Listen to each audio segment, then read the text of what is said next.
Welcome to the Mental Health Hub. In this episode today, it is a follow-up of the recovery highways that was the episode for the last episode. And as you remember, my guest, Wycliffe, is here again to be able to continue and tell us his recovery process. And as you discovered, life is amazing. There are at times situations that will present more difficult than the stones we see here, to an extent that you feel life has lost meaning, to an extent that you think life has become so difficult that it is almost like you have no meaning for life anymore. And if you remember, in our last episode, Wycliffe had given us the story of how he started the substance use, what it has done to his education, what it has done to his health, what it has done to the family. To an extent, as he shared with us, he lost his first family. He lost jobs alongside because of substance use. But then remember, he also pointed out to the potential in him and the fact that the family was there. He was having this kind of assurance that, my son, I know you have a potential. I know you will make it in life, but try and get rid of this substance, this alcohol that is becoming a block, an obstacle between you and your future. And the family was there to support. The father was the motivator. The father was there to help him to walk through this path. And today, in our episode, as we continue the highways to recovery, Bwana Kengere, I know you reached a point, as you explained to us, you realized that your life has become meaningless. It's like it was harder than the stone. You didn't have any reason to live. And to some extent, you started preparing for your death. Yeah, sure. Now, pick from there. Let us get to know you are alive here today and looking like you have never taken any substance. It's like it has never affected your life. I don't know. Take us to the next level of your life. Yeah, okay. It's a pleasure to be back. It's a pleasure to be back. And I remember when we stopped in the last episode, I was talking about having reached the lowest point in my life, and whereby the only way out I saw was death. And I was so sure that from the way I was drinking, if I notched it up a little bit, then definitely I was gonna die. So, of course, I prepared for my death, as I had said before. Yeah, I followed some of our traditions of making sure I have a house in the village. You know, you have to be buried where your house is.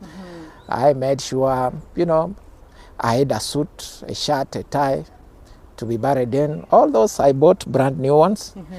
And then I made sure I had some little cash in one of my accounts.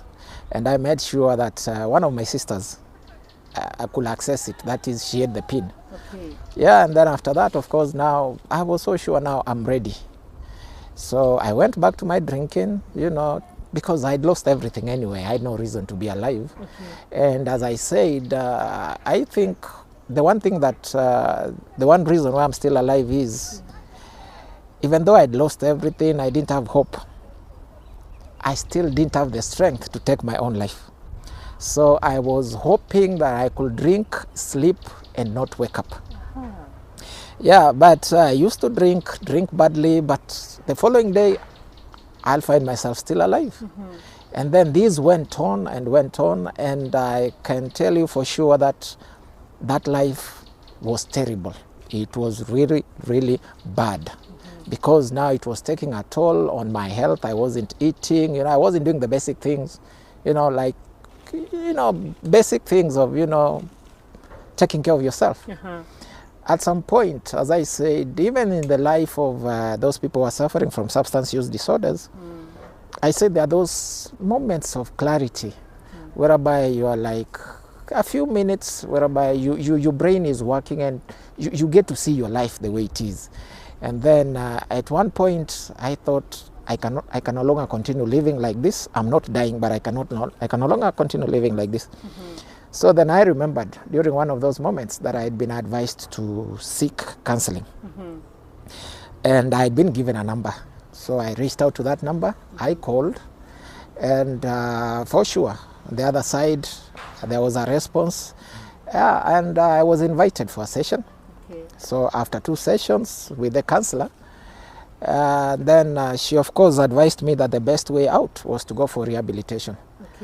And I called my mom, I called my sister, I called my dad. I told them, now I'm going to try rehabilitation. The reason behind it is because I wasn't dying and the life had become really, really bad. So that's how I found myself in rehab. I was facilitated by my employer. And yeah, so one Friday morning, if I remember, on the October, was it on Friday? I think so. Of October 28th, 2016. We embarked on that journey. And later in the day, I was in a rehabilitation center in Limuru. And as such, my journey began. My journey on rehabilitation began. The journey of recovery began, as you put it, when you went to the rehab. But of course, there is this time that you contemplated, I need this change. You actually realize you have hit the rock bottom. You are trying to die through the substance. Death is not happening. So then, I mean, let me try this last solution. If I live, I live, isn't it? And of course, you sought the relevant help out of referral, and you are able to be referred, and you start the rehabilitation process. How was it in the rehab? Probably in a few ones or in a little way, what really happened at the rehab that caused this drastic change that we see today? Okay, I went to the rehab. Of course, I was apprehensive. It was a new experience. And at that point, what was known is that people who were taken to rehabilitation centers were those people who had lost it. Lost it like they were crazy or something, I had lost it, but I did not consider myself crazy, I didn't think I was crazy, but really life had really beaten me up. So I was apprehensive, and remember, I was addicted. I was an alcoholic at that time. So the first 1 week was really difficult for me because I was still trying to figure out, what am I doing here?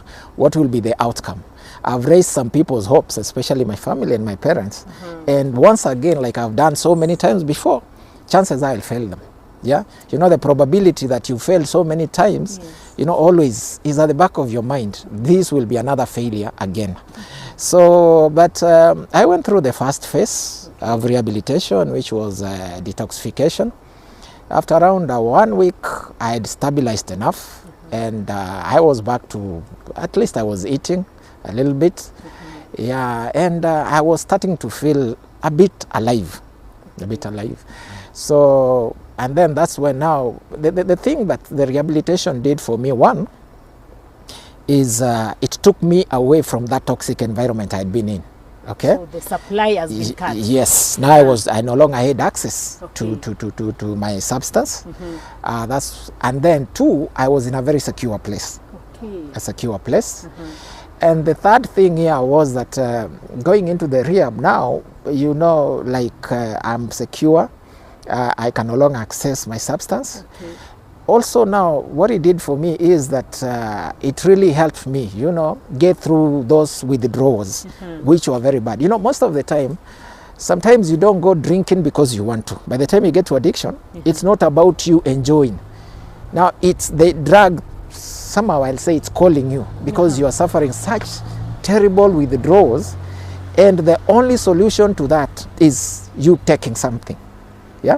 So then withdrawals actually drive you. Yes, withdrawals actually drive you, and those withdrawals can be bad. You don't sleep. Yeah, you know, the kind of nightmares you have. You can't eat. You start vomiting. Your stomach is empty. You feel like, you know, you're vomiting. Your intestines. You are shaking. You are sweating. At one point, you're sweating. The next point is you're covering yourself with 3 blankets because you're feeling so cold. I mean, those withdrawals can be really bad. You have a splitting headache. You don't know where you are. Sometimes you just pass out. Sometimes you feel so dizzy. You know, you can't eat. You try eating, nothing goes down, everything comes back up. You're so weak, you can't even walk. You know, sometimes it can really be bad. Yeah. No wonder it turns fatal in some instances. Yes, it can be fatal. So the only solution at that point is you getting the substance. And that's why we say, I think in the local slang, they say kutoa lock. That's the meaning of lock. Yeah. So once you take a little bit of it, you know, your body starts relaxing and it's like you come back to normal. So at that point, when you're at that point, you need it. Okay. Your body needs it. Whatever the drug of yes, choice, whatever the drug you've been using it. Placed on demand. Yes. And the moment, you know, your body has that drug, then it starts relaxing. You start feeling okay. You can even now go about your normal issues. You can even take tea. You can even take a shower. Things that you could not do when you were, you know, experiencing those symptoms. So the rehab provided this, that now, you know, I was assisted medically. Okay. Yeah, to deal with the withdrawals. So the withdrawals were not as strong as if you didn't have the assistance. Yeah, because now I was being given, you know, medication to aid with the severity of the withdrawals. And slowly by slowly, my body started regaining. Wow. So after now, I felt like I was stable enough. Yes. Okay, the assistance with the withdrawals. And the other thing that I can say the rehab did for me was, you know, it gave me that time to really sit back and think about my life. Because once you are there, there's nothing else you're doing.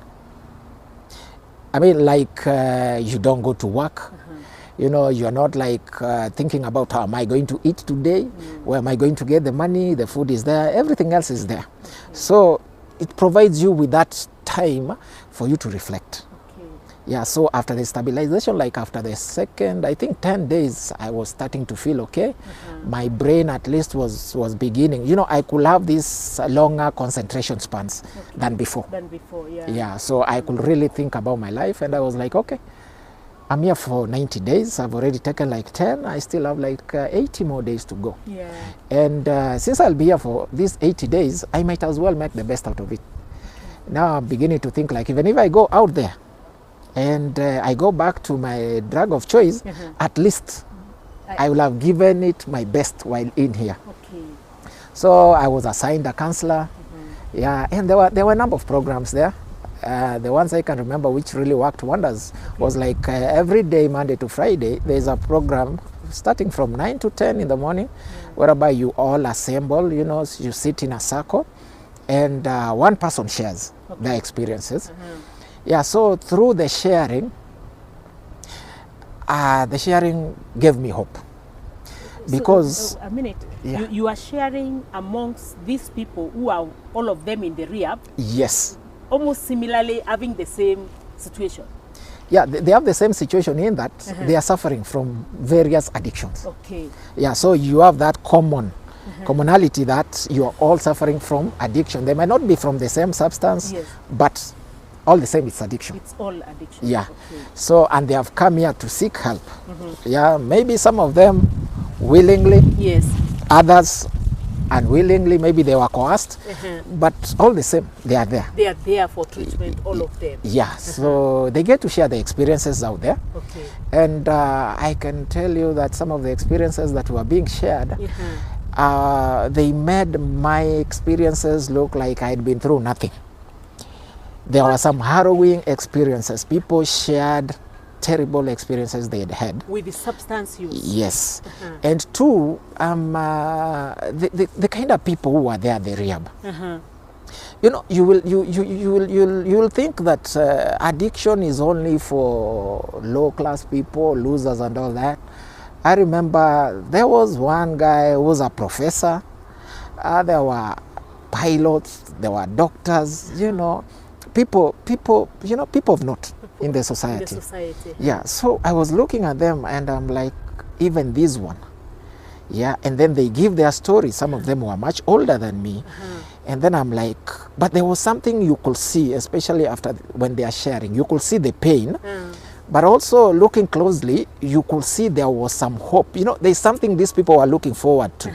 You could feel they regretted what was going on, and they were hoping for a better life. They are there to tell themselves, let me try this. Yes. Probably there's a solution out of this. Yes, you could see there was a sense of hope. When someone shares, they are sharing. Yes, the pain is there, but still they haven't given up.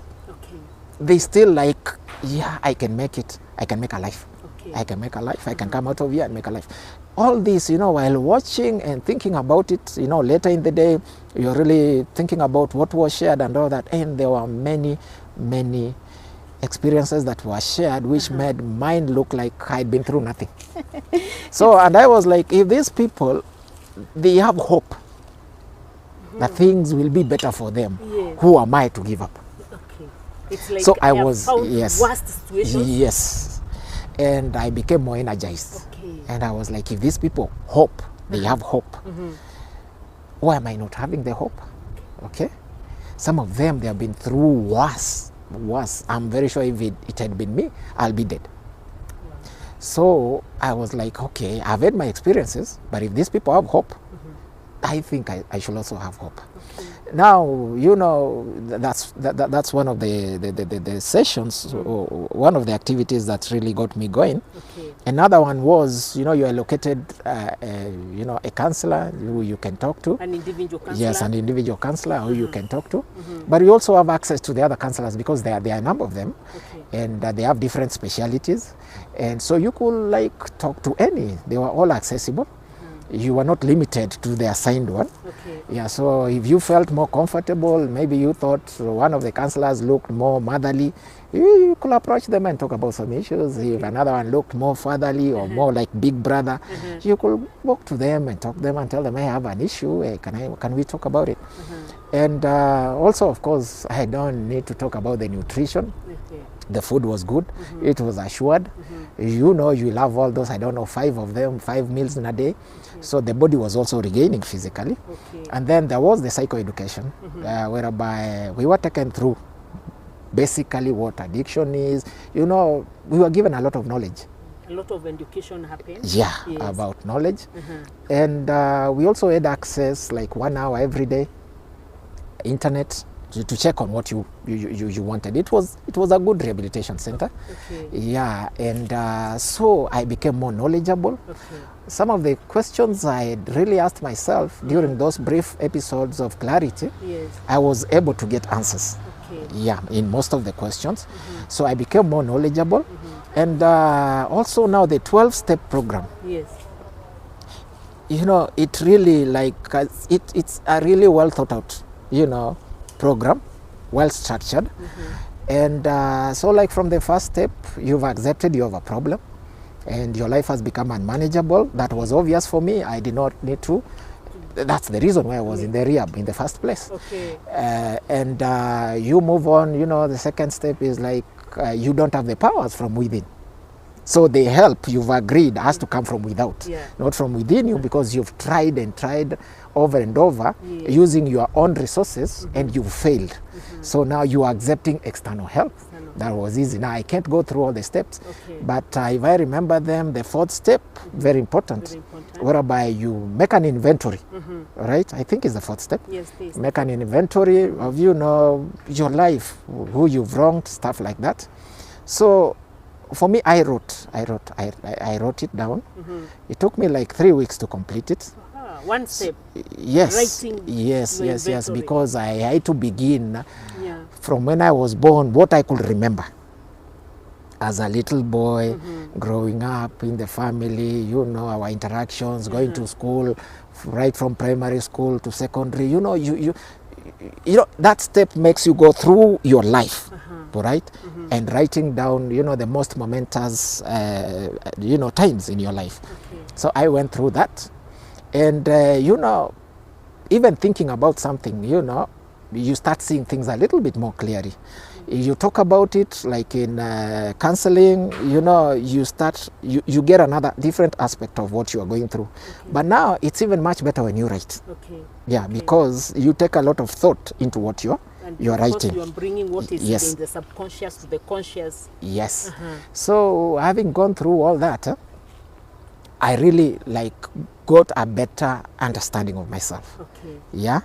And some other questions, some other parts of my life which I had really like buried, Yes. they came out. And I began realizing, you know, with the help of the counselor, where, if I use this phrase, where the rain started beating me. Yes. Yes. So now I was even more ready to, you know, to continue with the counseling sessions. And if I'll go to the last steps, the last step, among the last steps, you know, Yes. was like you need to... Yeah, we can take a seat and be able to continue. Of course, there is this point you made mention of the fact that you were talking to counselors. Yes, yes. And I know how they are when you are in active use. You are also talking to people, and Yeah. people are talking to you. Yes, But then yes. there is this professional part of it. You are talking to a professional Yes. who knows how to drive you to Yes. reach into your depth, Yeah. so that you can be able to access the potential inside of yourself, so that you can be able to be aware what are the factors that were driving my substance use, and what are the options that are Yeah. available for me. Yeah. Yeah, you know, it was different. Yes. It was different in the sense that you're talking to professionals. Yes. You know, out there, those people, one, they are driven by different interests. Okay. Okay, the people you talk to out there. And another thing I need to note here is that when you're in addiction, your circle of friends tend to be fellow addicts. The users. Yeah, the users. Mostly. And if they fall within the definition of what addiction is, Yes. then their life, you know, moves around the drug. Okay. It's either they are using it, or they are recovering from the effects, or they are trying to find ways of accessing it. Okay. So those are the people you talk to. Those are the people you are These are the people who, like, they are telling you, hey, you need to watch out, you know, you're messing around and that. They tend to be your enemies. Because Yeah. oftentimes they are judging you. Yeah, they don't you feel. understand what actually is happening to you. Yes. You are in pain, and you are being talked down upon Yeah. in a way that you are feeling judged. Yes. So it makes you even use more to some extent. Yeah. Uh-huh. And also, the other aspect is there are also other people like the pastors, because I said I'd been taken for prayers. My parents never gave up on me. Okay. But you get to see, like, they really don't understand where you're coming from. Okay. Okay? They don't understand where you're coming from. But now in rehab, you have people who understand addiction, people who have an idea. You know, when someone says, they don't have to say, I imagine what you're feeling. No. Some of them, they have gone through the same and recovered. All right? So when they say, I know, you're sure they know. They know, yeah. Yeah? Okay? So such kind of people, they really, and when they set out, you know, they know exactly what they want to do. Especially through the training. Yeah, because through the they have training. all of them been trained to some extent. Yes. Different levels. Yeah. Let's just say they are professionals, Okay. so they know how to go about, you know, helping people, Okay. you know, deal with their issues. Okay? Yeah, so I was, you know, it was a good 90 days, and I think like 3 weeks or 1 month to the end of my 90 days, Yes. my counselor informed me that, you know, now we have to come up with something known as an exit plan. An exit plan. Yeah, I talk about it because it's very, very important. You know, now you've gone through the counseling process. Physically, you are much better. You are more nourished. You know, I think I gained about 20 kilos while I was Within there. 90 days. Yeah, you know, like I was really fattish. I had a tummy this time round, not from taking stuff. And actually, my worry was I needed to cut down weight. I was already thinking about that. So now you've been in this secure environment. Okay?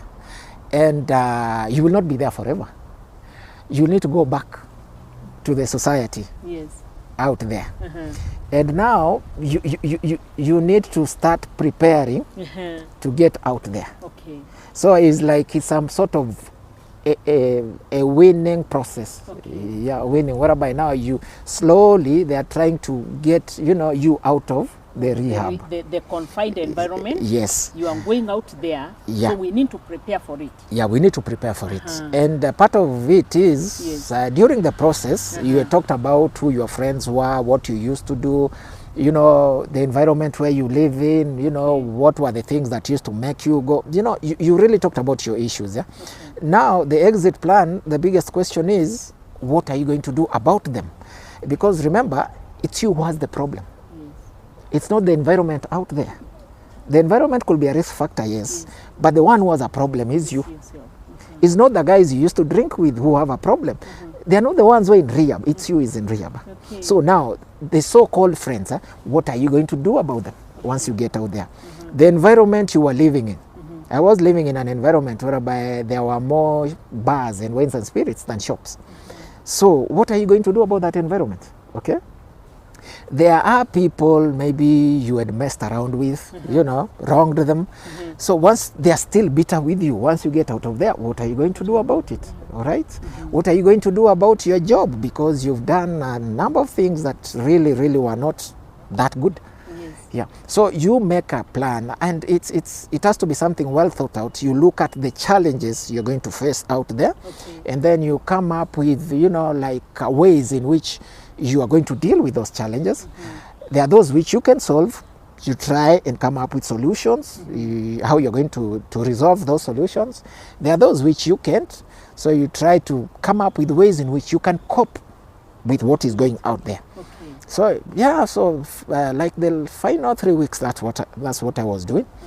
And I can tell you, recovery it's quite selfish, because some of the things I came up with was I listed some of my friends, and I knew I had to cut them off. Wow. Yeah, so I knew once I get my phone back, I'll have to delete the numbers. Yes, the numbers had to go. And another thing I knew was I need to move from that place to a new environment. Now, these are some of the things. And I knew there are some people I had to go and apologize if I was going to. Because now, even in your workplace, you've really messed. So you really have to go back to your workmates and tell them, hey, I'm sorry for what used to happen. Now that I'm much more aware, yeah, I would like to apologize, and then please can we start on a clean slate. Yes, and your parents, your family, your brothers, your sisters, and all that. So, and then finally on the 28th of January, 2017, yeah, I came out of rehab. Wow. And I started my journey. Wow. Now, you pick now this out as there. a journey out here. Yeah. So since 2017, today is 2023. Yeah. How has it been in a short way? How have you been able to walk these highways still in recovery? Paint a picture of what it has been like. But the hardest moments Yes. were when I came out. As I said, in the exit plan, you've thought about things that you're going to do. Okay. Now, thinking is the easier bit. Implementing is the problem. Implementing is now you are out here. Yes. For the years you've been in substance use, you cut off all those meaningful people in your life, and you replace them with fellow addicts. And now you're cutting off the addicts, and you had lost the friendships you had. So you're all alone. But you have to do it. You cannot continue socializing with the fellow addicts. It's a risk. And you've come back to your normal senses, and you've sworn even to God that you don't want to go back to the life you had before. Yeah. So these friends have to go. Okay. Yeah, so you cut all of them off. You have no friend left. So you're all alone. that was a challenge. And you know, you need people around you. Sure. Yeah, you get into issues which you need to call someone, talk to them, you know, like that. But now you've cut all these people off, okay? So I had no friends, like when I came out. Secondly, I talked about preparing for my death. Yes. And I think I mentioned that I had taken the maximum loan I could. And now I'm repaying. Yes.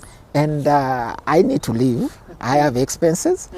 And let me use this. You know, you have a name to maintain. Yes. So the money, the net that you're earning is so little that if you are to live, you know, within that net, you need to move to a lesser place. Yes. And all that. So you're trying to balance all these things. Yeah, there are lots of, and also remember, I no longer have a family. Yeah. So I also have to think about what am I going to do? Because there's no way, if I'm going to stay alive, I have no intention of living my life all alone. Yeah, so you have to make these decisions. So it was a little bit hard. Also approaching the people I wanted to make amends with, it wasn't easy. But at least I knew that needed to be done. And so slowly I started attending AA. So at least I got to meet some new people. But after like a number of 3-4 sessions, I felt it wasn't for me. For reasons, of course. One of them being my personality. Yes. Yeah, my personality wasn't really fitting in with what was going on. It was all good, yes, but my personality really, I didn't feel comfortable. And I also did not mention, but while in the rehab, I was, you know, diagnosed with generalized anxiety disorder. And I really never felt so comfortable with. So then I thought, I used to go to church. So I decided to start going to church. And church helped because I was embraced. Yeah, in the church I decided to attend. I was embraced and I felt like I got a new family. And also at my workplace, I remember in the first staff meeting we had, I was given a chance by my supervisor. And I did what I needed to do. Yeah. I spoke about it and I told them, okay, now I'm very much aware. You can be assured back then I did not even comprehend what you guys were going through because of me. But now I have a better understanding and I promise I'll try my level best. Okay? Now, you know, even when you're saying that, because people have seen you before, they're like, we are giving this guy a week, 2 weeks. Yeah, he will be back and all that. But thank God I'm aware of all these dynamics. I'm aware of all these dynamics. Also to be sober. Yes. And I knew, you know, there are some things which were too obvious for me. I, you know, like stepped on a lot of people's toes. And just a few minutes speech wasn't going to, like, you know, solve all the issues. So I knew I had broken their trust and all that. I knew I really needed to put in a lot of work to regain their trust, their confidence in me, in their friendship. You know, like I can give an example. I taken people's money, spent it, I never repaid. Now these people can no longer trust me even with a single shilling.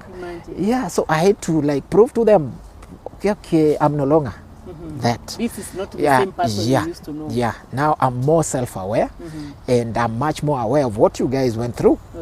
Yeah, so it was a process. It was a process. You having all these family problems, not exactly family problems, but you're thinking, I need to have a family, you know, like there's so much pressure because a lot of spheres in your life, you know, they were neglected. And now it's like you want to, if you're not careful, you want to play catch up. But like a family, you cannot play catch up. Finances, you can't play catch up. You took some bank's money. You need to repay. You need to come up with ways of, you know, servicing the loan. And you need to find ways of surviving with the little that you're earning. And remember, you don't have those many connections. You lost everything. So it's like you're starting life afresh. But the one thing I've come to learn over the years is that things always have a way of working out. Yeah. So as long as you start, As long as you start, yeah, and you're committed, and you're to committed, this goal. yes, and you're committed. Mm-hmm. And the thing is, the one thing I also remembered was I did not come out with such you know, big expectations. Mm-hmm. You know, it's like I'm seeing the finish line, Yes. finishing line, Mm-hmm. but I know I have to go through all these meters to Yes. get there. Mm-hmm. So another thing I knew was it will be one step at a time. Wow. Okay. Wow. So these are some of the things during the exit plan. These are some of the things I was taken through, Yes. not to put so much pressure. So I learned to appreciate the little tiny things that were happening at the initial stages. One, things like you've gone through the day without needing a drink. That was a big achievement. So every day I'll be like, thank God it's another day. I made it. Yes. I also began appreciating the calls I was getting. My dad will call me, my mom, my sister, some of my workmates, even my OIC will call me. Yeah. And they're like, how are you doing today? Wow. I started appreciating that. And you know, also in church, you'll be given a chance to speak. Yeah. And you will see like these people are not judging you. So you're like, okay, I still carry some meaning in this life. Yeah. Yeah, so, and you know, and then these little achievements, they have a tendency of, they are cumulative. They are cumulative. They are yeah. cumulative, yeah? So these calls meaning you are doing something right. When your OIC calls you, you know, like comes to check on you, you know, your workmates are checking on you, you're like, okay, these people care. Yeah. So they are accumulating, you are getting motivated even more. Okay. And also another thing was, which was very important, I had accountability partners. One, my workplace, the administrators, you know, who, like I remember the HR back then, when she told me that the government still needs me, Yes. I only had a little issue, which once I solved it, and this was a message I'd gotten from a number of my bosses. Yes. Yeah, so like now I'm also beginning to work better. Okay. I go to work, I'm more confident and all that. So they're accumulating, and as such I'm getting more motivated. My accountability partners, the counselors themselves who did a lot of work on me, yeah, because I was gone. So like I'm not going to fail them. Then there are my parents, my dad, my mom, my sisters, my brothers. Wow. You know, I'm like, if you know, that thought of failing again or going back, my failing here now is going back to the substance. Yes. You know, it really used to work me up, and I was like, no way, I'm not going back. Okay. So I had all these people around me who I felt I owed. You know, like, you know, they held me when I was at my lowest. They still believed in me, okay? And there's no way. Now I've given them a ray of hope. They are seeing another version of me, which they've always wanted. Okay. Yeah, and also now those messages, you are better than this, Yes. they're beginning to make more Restore meaning. hope. Yeah, they're making more meaning. Give you a self-esteem. Yes. Of course, you mentioned that you went back to family. You were able to have a family. Yeah, so after I became confident enough, yeah, I met someone, yeah, who also was confident enough of me, and yeah, she agreed that yeah, we could start a life together, and thank God, now 6 years down the line, Yes. yeah, together. I have one bambina and two bambinos. For those who don't understand Italian, I have one daughter and two boys. Yes. That's what I'm saying. Yeah, and now my wife, Yes. having believed in me, because she had seen me before going to rehab, Yeah. and so she had seen me at my lowest, and still she believed that you know, I could, let me put it frankly, I could make a husband. Yes. Yeah, and that I could be a father to her kids. Yeah. Yeah, so she also became an accountability partner, and there's no way I'm going to fail her. And now my kids, you know, those innocent faces, you know, you look at them, you know, they have this feature that you have, maybe your ears, maybe your nose, maybe your eyes, you know, the way you behave. You look at them, you see a younger version of you, and you're like, you're rejuvenated because you're like, you are reliving your, yeah, so it's, that has been, and now with time, I've come to make new friends, met a lot of people, Yeah, some of them, they have really, really helped me.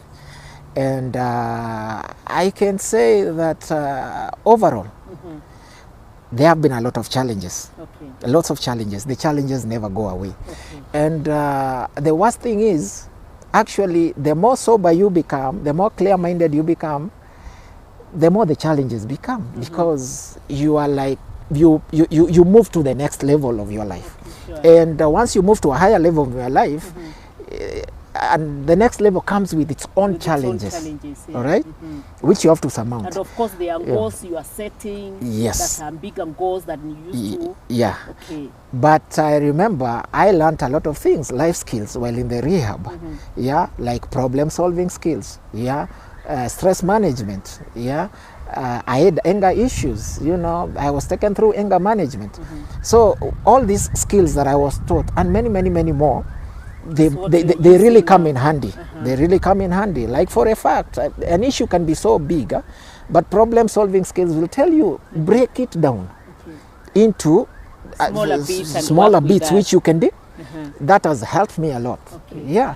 So these skills that I was taken through while in the rehab, and also the self-awareness that was created while I was in the rehab, I will know when I'm about to lose it, when I'm about to lose my cool, and I know what I can be.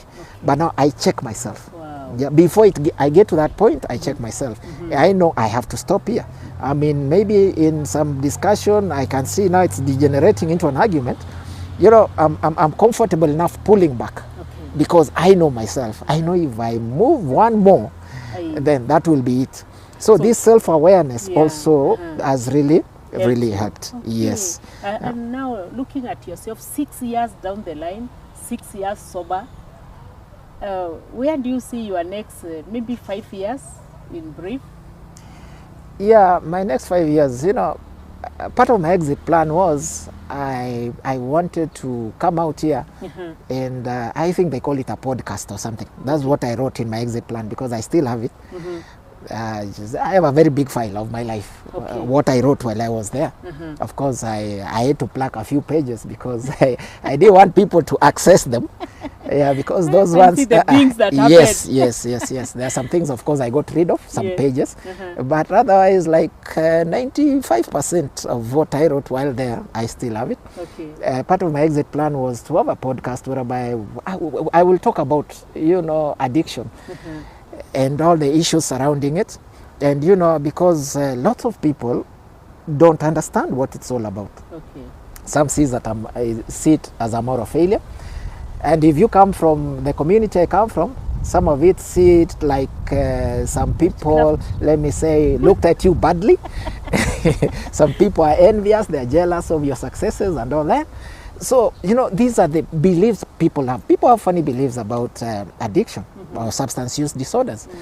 So I thought maybe if I found a forum, this time it was a podcast, that I could really like talk about these things, you know, try to make them look like things that could happen to the next person and all that, and that actually you can work your way back. Yeah, it's not a death sentence. If you get yourself there, you can actually get yourself out. But of course that never materialized because some of the things I was thinking while in rehab, when I came out into reality, I realized like, and also being a person who suffers from anxiety, I tend to look like 10 steps ahead of what I want to do right now. So I'm like, really, how many of the podcasts will you run before you run out of material?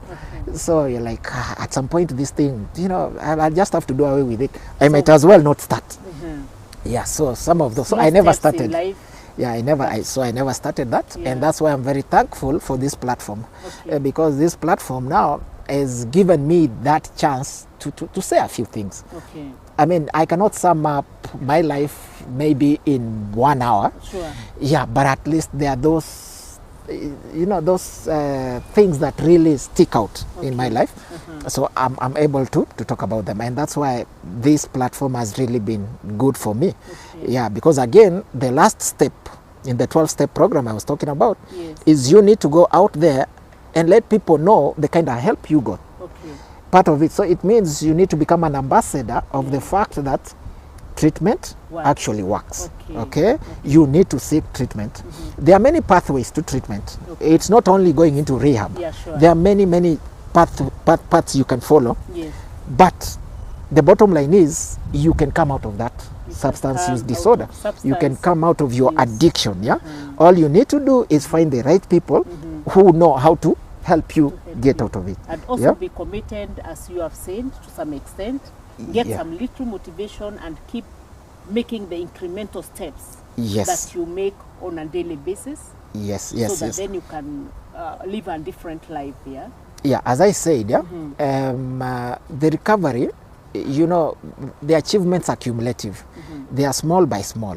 So you have to be intentional in noticing it. Like I said, one day gone without needing a substance, that's fine. Another one I can give here is, I used to receive calls from my dad every morning and every evening. Slowly started calling once, and then after that, once every 3 days, and then like now I'm the one to call him. You realize you have so one time I call him, Dad, you no longer call me, and he's like, I don't need to. Yeah. You're fine. You're okay. Fine. I don't need to check on you. I know you're back. So you realize, okay, so I'm doing fine. Yeah. So these ones are incremental. Okay. You look at your workplace now, people are becoming more friendlier. Yeah, they really want, people are calling you. They're not calling to find out how you're doing, but rather they are calling you to ask you about something. And the work is also being trusted with the work that you do. So they need your advice on something. Okay. So then you realize, okay, so people are beginning to trust me. Okay, so these small steps, you have to be really intentional in noticing them happening, because it's the totality of this that gives you the strength, to move on. You're getting people approaching you, and they're like, I have a brother who's having an issue. I've been told that actually you are in the same situation, and here you are doing fine. Yeah. You know, such kind of people, you know, you get a mother, you know, in anguish, and they're like, my son is really in a bad state, and I was told, you know, I could talk to you. So, you know, like you becoming, you know, like someone of substance. Okay. People are beginning to look up to you. Your life is making some meaning. Yes. You are impacting society to some extent. Maybe in conclusion, maybe what call to action would you give out there, maybe to family, maybe to somebody who is in substance use, and they are saying, does treatment work? Does it really, do I have to make even this first step to seek support? Yeah, what I can tell you is treatment works, and you can come out of your addiction, but you can do it on your own. Yes. Because the one thing I always say is, no one starts using a substance with the intention of getting addicted to the substance. Okay. Addiction is not an event. That's what I normally say. It's a process. Okay. And the process is so gradual that you don't realize that you are really, you know, getting dependent on that substance. And I will also tell people that addiction is that one disease which, it's funny because you're normally the last person to be aware that you're suffering. It's the people around you who are seeing it. You are not. So you are always in denial. Yeah. So unlike other diseases, if you have malaria, of course you'll feel headache, weakness, and all that. So it's subjective. You feel it. You feel your body is not okay. With addiction, it's the other way around. It's the people around you who are seeing it and not you. So, you know, it happens so gradually. By the time, you know, it comes, you know, it hits you, you're already hooked. Okay? Now, we can't blame you up to that point. But now, you know, you have this responsibility to yourself, to the people around you, to your family and all that, you know, to try and get out of it. And one of the pathways is seeking treatment. All right?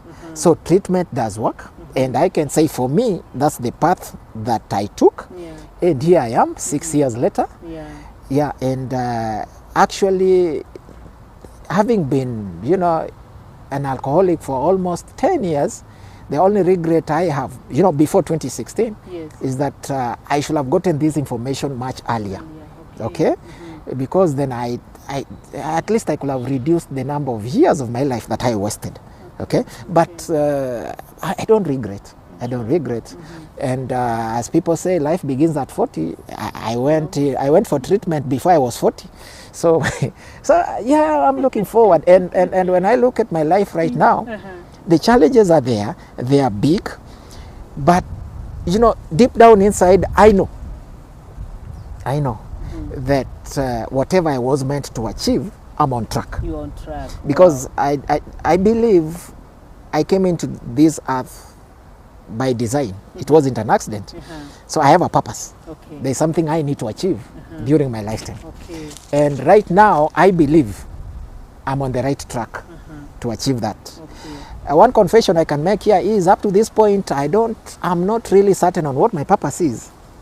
But whatever it is, I know somehow whatever I'm doing and whatever is happening in my life right now it's contributing to that purpose. Discovering your purpose. Yes. And working towards achieving your purpose. Yeah. And that's why we, in this program, we are saying, as even Mr. Kengere has said, there are many pathways towards recovery.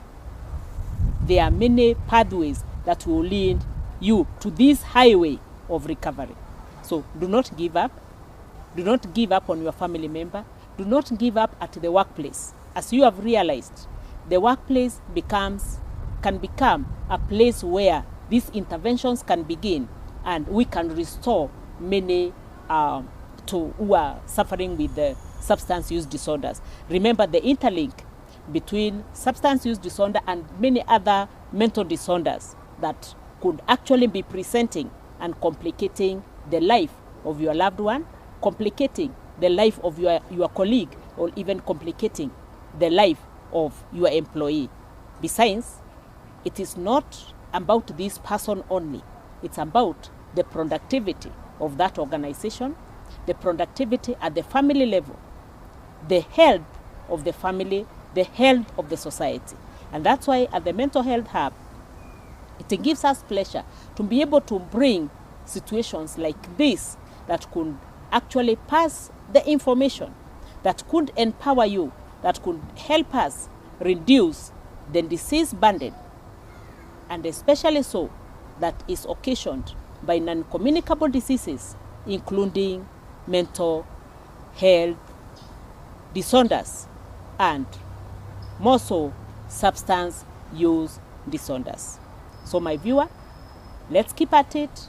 Let us share, let us like, and let us also subscribe to this platform, to this global community that we are growing, that we can be able to have a generation that is free from substance use, and generation that will live quality life, and generation that will not initiate. And even for those in substance use, we can be able to help them manage and lessen the pain to themselves and lessen the impact to the society, and be able to contribute to the growth of our economy, to the growth of our society. See you in the next episode. Thank you.